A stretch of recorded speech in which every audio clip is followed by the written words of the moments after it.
1.5 foot हो गया। दुनिया देख रहा है इतनी एकदम डाउनफॉल, गंगा में पहली बार देख रहे हैं हम, जल नीचे उतर गया। तो उधर से क्या देख रहे हैं, घाट में का नर्रे बैल आने लग रहे हैं, सब देखें खड़े हो कर ये कौन आ गया। और दूसरा रूप बना लिया परमात्मा ने, और केशव नाम बताया अपना एक व्यापारी का। पहले बंजारे होते थे, बंजारे बिजनेस किया करते थे बैलों के ऊपर, जैसे गधों पर बोरे होते ऐसे बैलों पर लादा करते थे। यही ट्रांसपोर्टेशन का साधन था। आजकल तो ट्रकों से होती है, फिर बैलगाड़ियों से शुरू होगी थी, लेकिन पहले बैलों के ऊपर, जंगलों में रास्ते थे नहीं, जंगलों में से निकाल ले जाते, आगे पीछे बैल लगा के जैसे ऊंट बांध लिया करें। तो उस समय ऐसे बंजारे लोग बिजनेस किया करते थे। किसी मंडी से गुड़ ले आते, उसको वहां बेचते जहां गुड़ नहीं होता था, तो उनको बंजारा बोलते थे। तो केशव नाम बताया और आके तान दिए तंबू सारे। उनमें गरीबदास जी ने लिखा है कि वहां लड्डू और जलेबियों की नौके पूरा ढेर का ढेर पड़ा, पाड़ की पाड़, पाड़ का ऊंचे ढेर न, बहुत ऊंचा। अब 18 लाख आदमी का भोजन, और कोई पतीला मुताबिक को नहीं। तंबू बिछा कर बढ़िया कपड़े नीचे, और सुंदर तंबू टेंट सुंदर ऐसे चमकीले, धूल भी ना लग गया उनके, कर दिया भंडारा शुरू। उधर से सिकंदर लोधी के पास भी चिट्ठी भेज दी, अगी उसने भगवान मान्य था, आ जाएगा देख लेगा, यू भाग्य पाओगा यहां से। सिकंदर लोधी शेख तकी के साथ वहां आ गया, वहां देखा तो जय जयकार हो रही, भंडारा शुरू हो गया। अब शेख तकी की तो मासी मर गई, पेट पकड़ कर बैठ गया। उतने सोच कहा था कि आज पता लग जाए सिकंदर लोधी ने, इसने अल्लाह कहा करता यू। और जब देखा कि ये भंडारा कौन कर रहा, किसी से पूछा तो पता लगा कि यहाँ केशव नाम का व्यक्ति बैठा है। न्यू कहे मैं उसका पगड़ी बदल यार हूं, कबीर जी का पगड़ी बदल मित्र हूं। और ये राजा ने जब पूछा कि आप कौन हो, कि केशव नाम है मेरा, कबीर साहब आपका क्या लगते हैं, कि मेरा मित्र है वो, पगड़ी बदल यार हूं मैं उसका। मेरे पास भी एक चिट्ठी गई थी उनकी कि कुछ छोटा सा भंडारा करना है, कुछ सामान लेते आइएगा मित्र। अब वो शेख तकी ने कह रहा, इसने छोटा भंडारा कहे ये तो बेगन है वह, फिर तो वहीं बैठ गया। फिर सिकंदर लोधी ने तो दर्शन करने से अपने परम पिता के, तो उससे पूछा कि भगवान कहाँ है, कबीर साहब कहाँ है। केशव से पूछा, केशव ने कहा उनका दास जो बैठा है, उनको क्या आवश्यकता आने की, मौज है, आएंगे जब आ जाएंगे, मर्जी के मालिक है वो। तो सिकंदर लोधी ने सोचा भाई इतनी दूर आया हूं, पहले दर्शन करूं। उनकी झोंपड़ी पता करके वहां पहुंचे, साथ में अंगरक्षक हाथी पर बैठ कर गए। तो जाके नीचे उतर के सिकंदर लोधी ने तो दरवाजा खटखटाया। रविदास जी कहने लगे महाराज जी तो आगे दिखे, वो आगे दिखे, वहां से चलकर ढूंढ ली झोंपड़ी अपनी। कबीर साहब बोले बोला मत, पिटन दे कवाड़े ने। तब सिकंदर लोधी ने कहा कि हे भगवान, हे अल्लाह के रूप, दरवाजा खोलो। परमात्मा बोले, वो तो जाने जानते पता था। फिर ने कहा कि मैं, परमात्मा ने बोला कौन है भाई तू, कि मैं आपका दास हूं, सिकंदर दिल्ली से आया, एक बार दरवाजा खोलो परवरदिगार।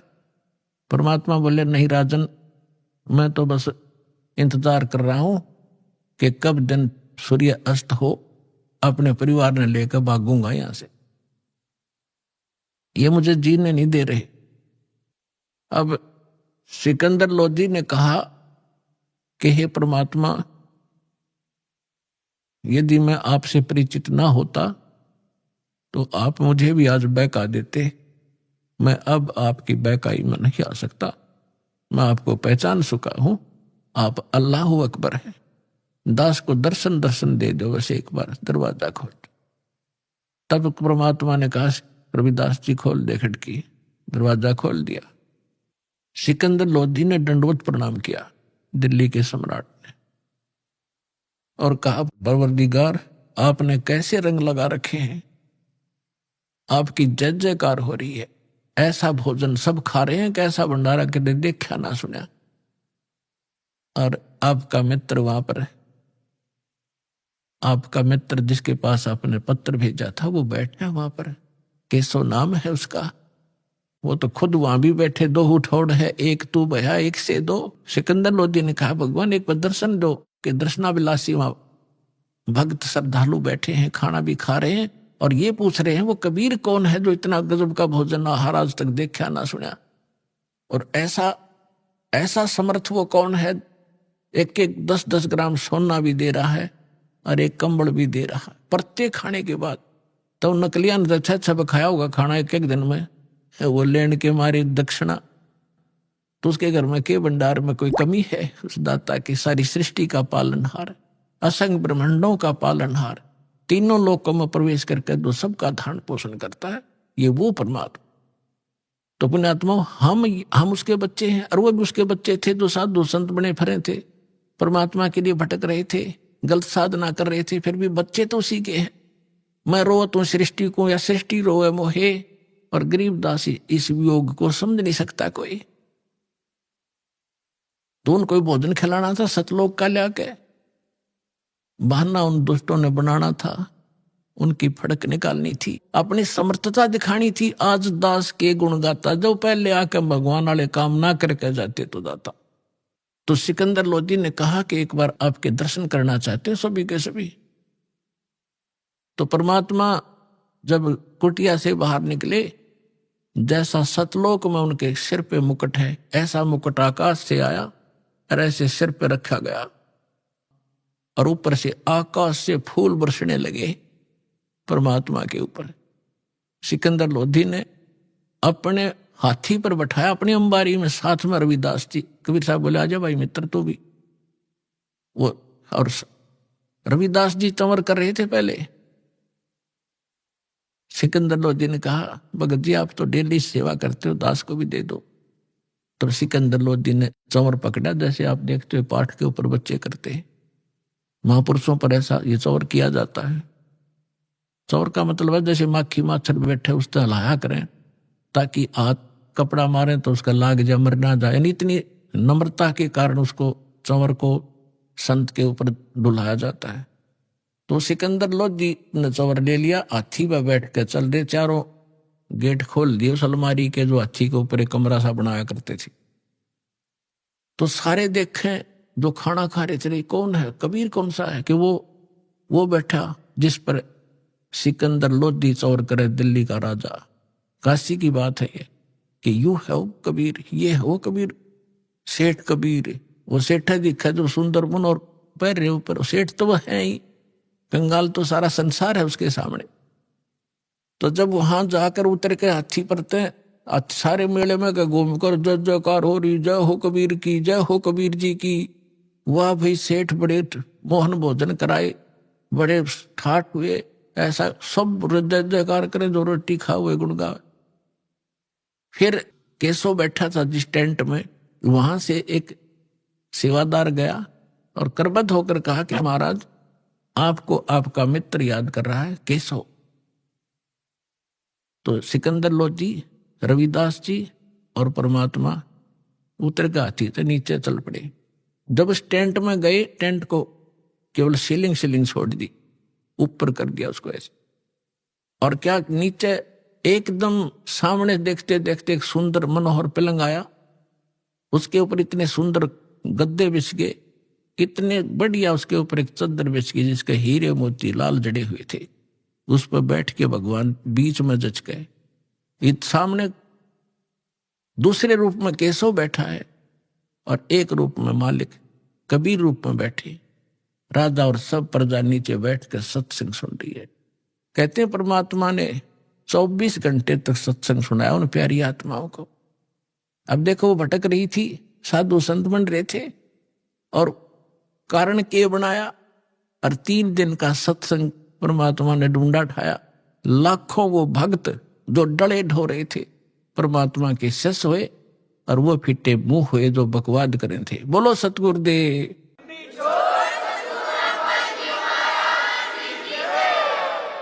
ये बहुत लंबी वार्ता है, कभी फिर समय आने पर।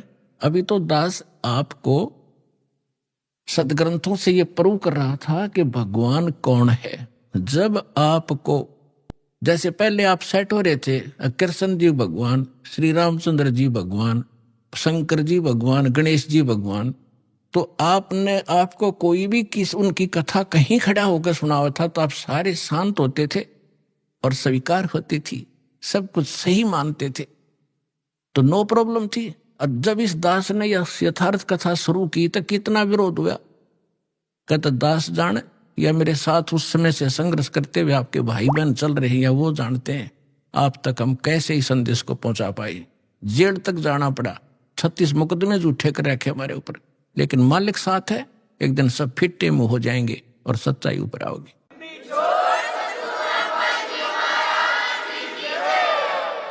तो एक बार आपके हृदय में जब ये पक्की हो जाएगी पूरे विश्व के कभी रिजगोट, फिर ये कथा सुनाया करूंगा और वो अमृतवाणी सुनाया करूंगा जो हृदय में जाकर लगेगी प्रत्येक प्राणी के।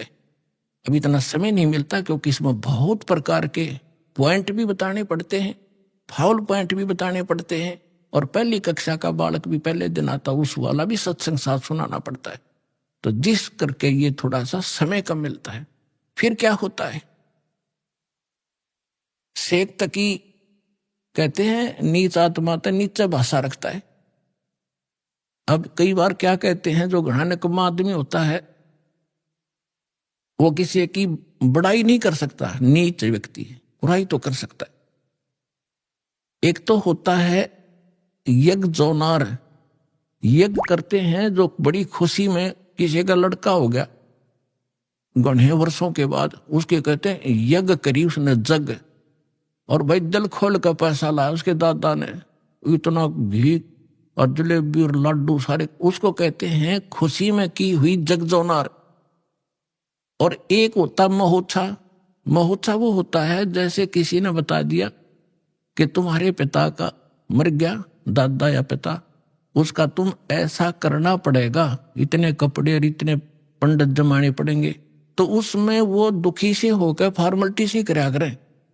10 ब्राह्मण जमाने हैं, 10 के अंगूठे से टूटे फूटे से ले रहे कति बिल्कुल सस्ते से, उनके उतने जूते और कपड़े, वो फॉर्मेलिटी करते हैं, उसको कहा कर महोत्सव, जो कति दिल तोड़ के काम कराया था। तो यहां शेख तकी क्या कहता है कि इसे भंडारे हम 100 कर दें, इसने क्या नाराय कर दिया। तो इतनी जब उसने बात कही, कहते हैं पहले तो बहुत जुल्म किए थे उसने काफी वर्षों तक, वो फाइनल बकवाद थी उसकी। उस दिन वो गूंगा भी हो गया और बहरा भी हो गया, वो शेख तकी। तो यहां गरीबदास जी कहते हैं कोई कहे जगजोनार करी और कोई कहे महोत्था, और बड़े बड़ाई करा करें गाड़ी का डोथा। तो उस समय परमात्मा ने कहा कि भाई ठीक है केसो, धन्यवाद आपका, आपने मेरी इज्जत रखी। केशव कहते हैं हे भगवान शर्मिंदा ना करो, आप तो सारी सृष्टि के पालनहार हो, ये जनता के समझे तो बालक है, इनका बुद्धि को नहीं जो आपने पहचान ले। तब केशव ने कहा भी ठीक है भक्तों लाद लो सारे टेंट वेंट, 5 मिनट में धर लिए ठाके बैलना पर, चलो मैं आ रहा हूं। जब वापस गंगा से निकलने लगी, वह गंगा फिर इतना ही पानी हो गया 1.5 फुट, और सारे बैल और बंजारे जब निकल गए जो वहां से आए हुए थे, 9 लाख बैल और इतने बंजारे सतलोक के भगतारे थे हंस। तो गरीबदास जी ने कहा कि वो बैल जब चलने थे ना पृथ्वी पर, और वो बंजारे 1 फुट पृथ्वी से ऊपर रहे थे उनके कदम, या उनका समझ में नहीं आई ये न्यू के ऊपर चल रहे हैं। इतनी बुद्धि वो तो खान खान पे लाग रहे थे, उन्हें क्या जरूरत थी कि देखने की कौन के ऊपर चल रहा है। तो उसी समय बैल पार हो गए गंगा। सिकंदर लोधी ने कहा कि जाओ केसो, आपका काफिला जा चुका है, दूर जा लिया होगा। न्यू खड़े होकर देखा पटरी पर चढ़ के, वहां कोई परले पार कोई बैल नहीं, कोई बंजारा नहीं। तो सब असमंजस में हो गया सिकंदर लोधी की, कहाँ गए वो सारे, तो 9 लाख बैल कोई नूता नहीं कि थे कोण में वृक्ष के आड़ में छप जाएंगे, वो तो पूरे कई किलोमीटर तक दिखाई देने थे।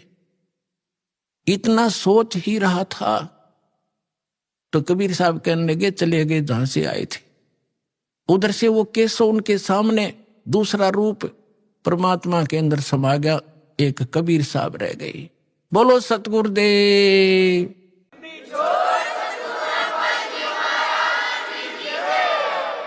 तो परमात्मा कहते हैं कल्पे कारण कौन है, कर सेवा निकाम, और मन इच्छा फल दूंगा जो पड़े धनी से काम। परमात्मा कहते हैं साई इतना दीजियो जा मैं कुटुंब समावे, हम भी भूखे ना रहे अतिथि न भूखा जावे। भगवान से मांगने का तरीका बताया परमात्मा कि घना मत मांगया करो, इतना मांगो कि परमात्मा हम भी भूखे ना रहे और द्वार पर कोई अतिथि आ जाओ भूखा ना जा, इतना जरूर दास को देना।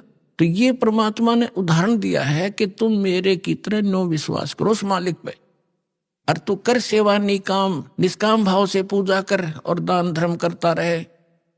जब कभी कोई आपत्ति आवेगी, जब देखना मेरे हाथा बदल लूंगा अपने बच्चे को, सारा संसार देखता रह जाए।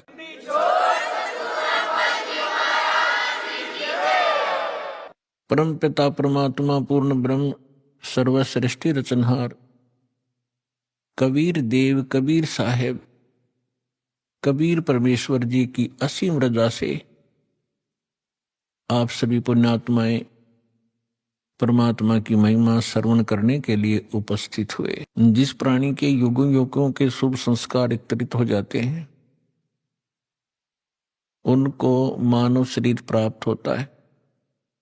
उससे भी शुभ संस्कारी वो हंस आत्माएं हैं जिनको सतगुरु मिलते हैं, सत्संग श्रवण करने का अवसर प्राप्त होता है।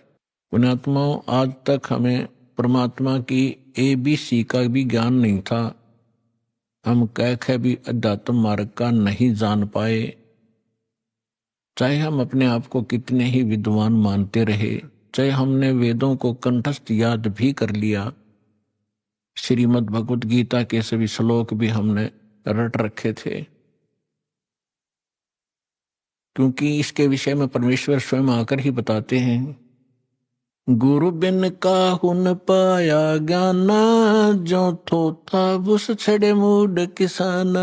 गुरु बिन वेद पढ़े जो प्राणी, समझ न सारे रहे अज्ञानी। होय होय, परमेश्वर ने 600 वर्ष पहले बताया था कि ये ऋषि महर्षि ब्राह्मण लोग, विद्वान संत मंडलेश्वर, वेदों को कंठस्थ तो याद कर लिया, इनकी प्रभुता भी बनी हुई है, कोई चतुर्वेदी, कोई त्रिवेदी, कोई दिव्यवेदी, कि इन्होंने चारों वेदों को कंठस्थ याद कर रखा है। किसी ने 3 वेदों को, वो त्रिवेदी कहलाता है। किसी ने 2 वेदों को कंठस्थ याद कर रखा था, वो दिव्यवेदी कहलाते थे। अपनात्माओं, यह परमात्मा कहते हैं कि प्रत्येक प्राणी, प्रत्येक आत्मा, जब से वो परमात्मा कहते हैं मेरे से बिछड़ी है, उसी के तुरंत बाद इसको एहसास हो गया है कि हमसे गलती हो चुकी है और हमारी कोई अनमोल वस्तु हमसे छीनी जा चुकी है और उसके बगैर हम रह नहीं सकते, उसके बगैर हम सुखी नहीं हो सकते। उसको अब हम परमात्मा कहते हैं। तो जिस कारण से इस आत्मा ने उस वस्तु को पाने के लिए एक भरसक प्रयत्न किया और अभी तक वो सशक्त प्रयत्न जारी है। उसके लिए उन्होंने जंगलों में जाना, राज त्याग देना भी उचित समझा। शरीर नष्ट हो जाए, गल जाए, तपस्या कर करके उन्होंने भगवान पाना ही चाहा पर नहीं मिला। तुरंत सुना देता, जिस कारण से वो प्रभुता प्राप्त हो गए। और जब प्राणी को प्रभुता प्राप्त हो जाती है, परमात्मा से कोसों दूर हो जाता है, क्योंकि जीव साहब नहीं हो सकता, परमात्मा ही साहब है। अब आप देखते हो हम कितने अज्ञानी हो गए। हम छोटी सी पोस्ट प्राप्त कर लेते हैं, यदि हम कोई सीधा नाम पुकारता है तो हमें दुख होता था, और हमें साहब बोलता तो हम प्रसन्न होते थे, छाती फूल जाती है। इस ज्ञान से पता चलेगा कि साहब क्या है और जीव क्या है। तो कहने का भाव ये है कि वो वेदों के कंठस्थ करने वाले इतने प्रभु बन गए, उनको ब्राह्मण कहने लगे। ब्राह्मण का अर्थ होता ब्राह्मण सोए जो ब्रह्म पहचाने। ब्रह्म माने भगवान, परमात्मा को पहचाने अपने आत्मा यहाँ, क्योंकि ये दातम मार्ग है, पहली कक्षा के बालक भी आते हैं। तो ब्रह्म का अर्थ ये समझ लेना कि निरंजन ज्योति काल है, नहीं। ब्रह्म का अर्थ वैसे प्रभु होता है, भगवान होता है, राम कहो, साब कहो, ब्रह्म कहो। लेकिन जैसे हम पूर्ण परमात्मा कहते हैं, पूर्ण ब्रह्म कहते हैं, इसका मतलब कोई इनकम्प्लीट ब्रह्म भी है। लेकिन ब्रह्म शब्द पर्याप्त है परमात्मा के लिए। लेकिन यहां ये नकली प्रभु घने हो गए, तो इसलिए प्रभु की पहचान जिसने कर ली, ब्रह्म की पहचान जिसने कर ली, वो ब्राह्मण कहलाता है। दास अपने प्रवचनों में बहुत बार पंडितों ब्राह्मणों के विषय में उनकी मूर्खता अज्ञानता सुनाता है।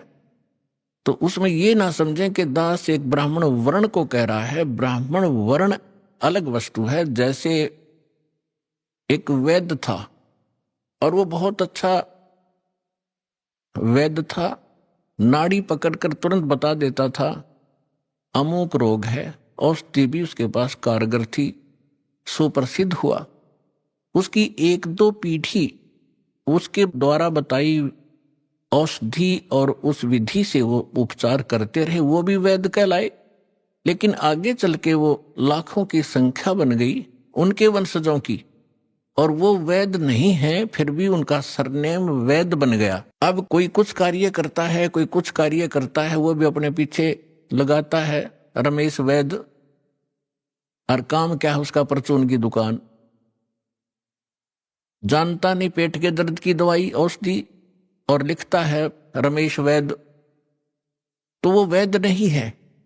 और यदि कहीं किसी वैद्य की मूर्खता बताई जाती है कि रोग ये और दवाई ये दे रहा है, ये खाक वैद्य है, तो उस वैद्य को दुख नहीं होता जो परचून की दुकान किए हुए। इसी प्रकार ब्राह्मण की विषय में जानना, मेरे पूज्य गुरुदेव जी ब्राह्मण वर्ण में जन्मे थे, लेकिन वो अपने आप को ब्राह्मण नहीं कहते थे, पंडित नहीं कहते थे। पंडित ब्राह्मण की दूसरा पर्यायवाची पंडित भी कहलाता है। पंडित का भी यही अर्थ होता है। वो ब्राह्मण नहीं कहलाते थे जो हमने अपने परंपरागत समझ लिया है। हम किसको ब्राह्मण मानते हैं? जो श्राद्ध निकलवाता हो, पत्रे बाँच कर सुना दे, तेरा ये आपत्ति आनी है, ये ऐसे कर दे, ऐसे वैसे कर दे, ये ब्राह्मण कहलाते। लेकिन यदि हम पंडित की परिभाषा समझना चाहें तो हमारे पूज्य गुरुदेव जी ब्राह्मण होते हुए अपने आप को ब्राह्मण नहीं कहते थे, वो संत कहलाते थे कि हमने पंडिताई कभी की नहीं, हम ब्राह्मण नहीं हैं। और मेरे दादा गुरु जी छावला गांव दिल्ली के अंदर, दिल्ली स्टेट में एक छावला गांव है नजफगढ़ के पास, वहां के वो जाट थे। और बचपन से ही वो हमारे जो चौथे दादा गुरु जी थे उनके संपर्क में आ गए। उन्होंने उसको काशी विद्यापीठ में पढ़ाया, अपने पास ही रखा। तो वो 4 विषय के आचार्य बन गए उस विद्या को पढ़कर। लेकिन उन्होंने पंडिताई की नहीं, फिर भी वो पंडित चिदानंद नाम से जाने जाते थे। और उनका आश्रम बना हुआ है जिला सोनीपत हरियाणा, तहसील खरखोदा के पास एक गोपालपुर गांव है छोटा सा, उसमें उनका आश्रम बना हुआ है। दास उसको बहुत बार देख कर आया है, उस पर लिखा है पंडित चिदानंद आश्रम, जबकि वो वर्ण में जाट थे। तो हमने सबसे पहले ये देखना है कि यहाँ इन चीजों का हमने इनसे ऊपर उठना है। जातिवाद से हमारी क्या जाति है? जीव हमारी जाति है, और मानव धर्म हमारा हिंदू मुस्लिम सिख ईसाई, कोई धर्म नहीं है न्यारा। जब हम परमात्मा के इस अध्यात्म ज्ञान से परिचित होंगे, फिर हमने कोई भी दूसरा सा नहीं दिखेगा, ना कोई मुसलमान दिखाई देगा, ना कोई ईसाई दिखेगा, ना हमें कोई हिंदू दिखेगा, ना कोई सिख दिखाई देगा। हम एक पिता की संतान हैं, हम परमात्मा के लिए ही विभाजित हुए हैं, परमात्मा के लिए अब हम एक होंगे, क्योंकि हमें ज्ञान हो जाएगा। हम रूढ़िवादी नहीं रह सकते, क्योंकि परमात्मा ने शिक्षा इसीलिए आपको दी है। अब हम अपने प्रसंग पर आते हैं। गुरु बिन काहू न पाया ज्ञाना, जो थोथा भूस छड़े मूड किसाना। गुरु बिन वेद पढ़े जो, गुरु बिन वेद पढ़े जो प्राणी, जो प्राणी समझन सार रहे अज्ञानी। अब तो कहते हैं प्रत्यक्ष को प्रमाण की आवश्यकता नहीं पड़ती, क्योंकि दास ने परमेश्वर कबीर जी के द्वारा दी गई उस बुद्धि से, दास एक जीव बुद्धि है, और जब परमात्मा रजा बख्शते हैं, यही जीव परमात्मा वाले ही ज्ञान को आगे चला सकता है, सुना सकता है और उसको समझ सकता है। तो उस परमात्मा की कृपा से आपके समक्ष ये तो हो ही चुका है कि यथार्थ ज्ञान क्या है, अध्यात्म मार्ग कैसा है, और ये भी आप खूब समझते हैं कि आज तक इस हमारे सदग्रंथों को हमारे ही ऋषि महर्षि गुरु ब्राह्मण आचार्य शंकराचार्य इस सिलेबस से परिचित नहीं थे, तो खाक टीचर थे वो। जीवन अपना नाश किया, हमारे पूर्वजों का भट्ठा बैठा दिया, भूत बनवा दिए, फिर उनके श्राद्ध निकलवाने शुरू कर दिए। तो इस तरह की भ्रमणा अज्ञानता से फैलती है। तो आज तक हमारे जितने भी ऋषि महर्षि हुए हैं, इवन ब्रह्मा विष्णु महेश, इनको कोई अध्यात्म ज्ञान नहीं था। पुण्यात्माओं, परमात्मा ने 600 वर्ष पहले कहा था ये ज्ञान, लेकिन उस समय हम शिक्षित नहीं थे। हमारे धर्मगुरु केवल संस्कृत भाषा पढ़ा करते थे और सदग्रंथ भी संस्कृत भाषा में थे, जिस कारण से हम अपने भगवान को ना पहचान सके, ना अध्यात्म ज्ञान को जान सके। और इन अज्ञानी ऋषि महर्षि आचार्यों शंकराचार्यों ने परमात्मा का विरोध करके जनता को भ्रमित किया कि अशिक्षित जुलाहा धानक, ये नीच जाति का, ये क्या जाने सदग्रंथों के विषय में, क्योंकि ये संस्कृत नहीं जानता। तो उस समय नकलियों की दाल खूब गल गई। लेकिन मालिक तो मालिक ही होता है, सहनशील भी होता है। वो जो उद्देश्य लेकर चलते हैं वो बीच में भड़बड़ाते नहीं। उसी समय धर्मदास नाम के एक महापुरुष परमात्मा की शरण में आए थे, जो हिंदू धर्म में जन्मे थे, और ये इन्हीं भगवानों की पूजा किया करते थे, जिसके विषय में परमात्मा कबीर जी कहा करते थे, तीन देव की जो करते भक्ति, उनकी कदे ना होवे मुक्ति। 600 वर्ष पहले चौराहे पर खड़ा होकर कहा करते परमात्मा, जहां ये ब्राह्मण कथा कर रहे होते थे। तो उस समय परमात्मा के बहुत मार पड़ा करती थी, पीटा करते थे, घसीटा करते थे। लेकिन परमात्मा सत्य है, उसके वचन सत्य हैं, उसका अस्तित्व सत्य है, वो झूठ ना कह सकता और ना ही वो झूठ होता है। तो तब धर्मदास नाम के एक महापुरुष बड़े विचलित हुए। अब जो प्रसंग चल रहा है हम उसी पर आते हैं। इस ज्ञान को बताने के लिए परमात्मा स्वयं आते हैं। परमात्मा की पहचान करने के लिए हमारे सदग्रंथ पर्याप्त हैं, जिनको आज तक हम शिरोधार्य माना करते थे। पवित्र चारों वेद, ऋग्वेद, यजुर्वेद, अथर्ववेद और सामवेद, इन चारों वेदों को हम सत्य मानते हैं, पूरा विश्व सत्य मानता है। विशेषकर हिंदू धर्म के नाम ये लिख दिए गए हैं कि हिंदुओं के ग्रंथ हैं, तो हिंदू तो इसको सत्य मानते ही मानते हैं। दूसरे श्रीमद् भगवत गीता, वेदों से भी प्रथम स्थान आज श्रीमद् भगवत गीता जी का है, क्योंकि ये एक छोटा ग्रंथ है और चारों वेदों का निष्कर्ष है। और उसके बाद 18 पुराण। अब लगभग 2,500-3 हजार वर्ष से जो हमारे धर्मगुरु रहे हैं, उन्होंने केवल पुराणों को ही महत्व दिया और साथ में श्रीमद् भगवत गीता को भी उन्होंने समांतर सम्मान दिया है और इन्हीं के पठन पाठन से मोक्ष बताया है। और उन्होंने ये भी कहा है कि हम जो ज्ञान दे रहे हैं इन्हीं ग्रंथों के आधार से दे रहे हैं। तो पुण्यात्माओं, परमात्मा को पहचानना पड़ेगा। जब तक हमें ये विश्वास नहीं होगा कि ये सामने रखा एक चमकीला पत्थर वास्तव में हीरा है, लाल है, इसकी कीमत इतनी है, तब तक हम उसका दाम नहीं लगा सकते, उसका मूल्य चुका नहीं सकते, दे नहीं सकते, उसको ग्रहण कर ही नहीं सकते, क्योंकि वो कीमती इतना है। इसी प्रकार जब तक हम परमात्मा को नहीं पहचानेंगे और हमें दृढ़ विश्वास नहीं होगा कि सचमुच ये है भगवान, तो तब तक हम दृढ़ नहीं होंगे, उसकी कीमत दे नहीं सकेंगे, अर्थात हम उसको प्राप्त नहीं कर सकते। तो उसके लिए हमने सबसे पहले ये विश्वास, हमने ये जानना होगा, दृढ़ निश्चय करना होगा कि जिस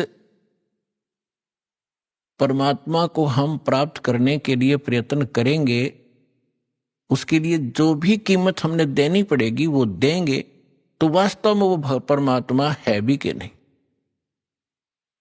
तो उसकी पहचान के लिए हमने कोई आधार बनाने पड़ेंगे। उसके लिए आधार क्या है? सर्वप्रथम हमारे सद्ग्रंथ।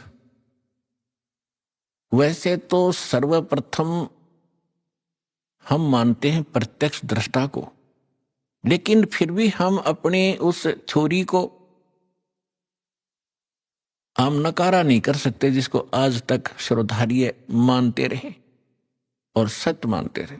तो हम पहले थ्योरी फिर प्रैक्टिकल दोनों को से हम सिद्ध कर लेंगे कि सचमुच कौन है परमात्मा।